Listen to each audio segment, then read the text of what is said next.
The afternoon sun hung low over the quiet neighborhood streets, casting long shadows as Maya carried two heavy grocery bags up the stairs to her small apartment. She had moved to the city 3 months ago, and in that time, no one had ever seen her ask for help. She fixed her own broken electric fan, carried sacks of rice alone, cooked her own meals, and ate every single one in silence. To anyone watching, she was the definition of independent. Too independent, some would say. Downstairs, by the Sari store, a group of women gathered every day to chat and fold laundry. There was Eling Mila, the store owner, Karen and Jenny, young mothers who lived nearby, and a few others.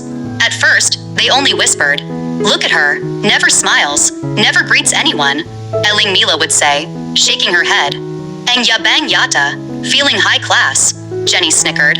"Probably thinks she's too good for the rest of us." Day after day, the comments grew louder and crueler. When Maya walked past with her head down, they laughed loudly enough for her to hear. "Who does she think she is? Living all alone like that? No family, no friends. There must be something wrong with her," they would say.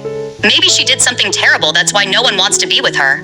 Maya would keep walking, her fist clenched, her face blank. But the moment she locked her door behind her, the mask fell. She would slide down to the floor, bury her face in her hands and cry until her eyes were swollen and her throat ached. She had heard every word, every joke, every judgment. For years, she had learned to be quiet, to be strong, to rely on no one but herself. Because once, a long time ago, she had screamed the truth, and no one had believed her. When Maya was 14 years old, her stepfather started abusing her. Terrified and hurt, she ran to her mother, to her relatives, to anyone who would listen. "He hurts me," she cried. "Please help me." But instead of comfort, she got anger. Her mother slapped her hard across the face, shouting that she was a liar, that she was just trying to destroy their family.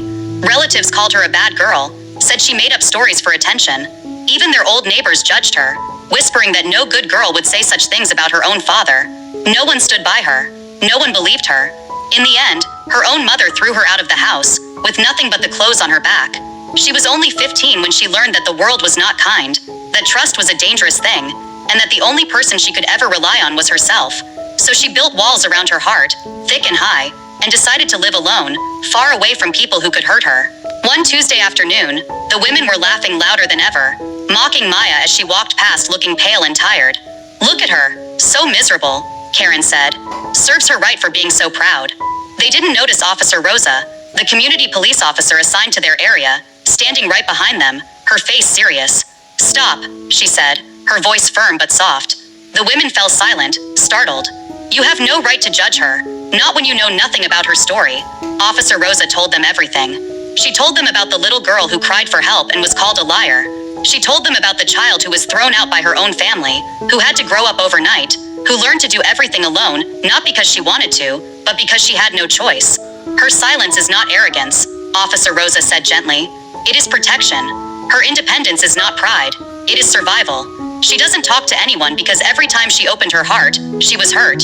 She lives alone because she thought that was the only way to be safe." Tears filled the women's eyes as they listened. Shame washed over them. All this time they had thought the worst of her, when all she had ever done was survive pain they could not even imagine. That evening, they went up to Maya's door together. At first, Maya was scared, her walls going up immediately, ready for more insults, more judgment. But Ailing Mila spoke first, her voice warm and sincere. "We are so sorry, Anak. We didn't know. We were wrong to judge you." They brought warm pots of adobo, steamed rice, ripe mangoes, and fresh bread. They sat with her, listened to her, and slowly, very slowly, Maya's tears came again. But this time, they were tears of relief, not pain. They became her family. They helped her carry heavy things, cleaned her apartment when she was tired, brought her food every day. When they found out that Maya was pregnant, they loved and cared for her even more. They accompanied her to every checkup at the health center, bought her vitamins and medicine, cooked nutritious meals for her and the baby. They fixed up the small corner of her apartment, painted it soft yellow, and made a little crib for the coming child. They held her hand when she was scared, and reminded her every day that she was not alone anymore. Months later, no one would have believed that the quiet, lonely girl who never smiled was now the heart of the neighborhood. She laughed with the women, greeted everyone, and for the first time in her life, she knew what it felt like to be loved, to be believed, and to belong. Moral lesson: we never know the battles someone has fought, the wounds they carry, or the reasons behind the person they have become. What looks like arrogance is often pain, what looks like coldness is often fear, and what looks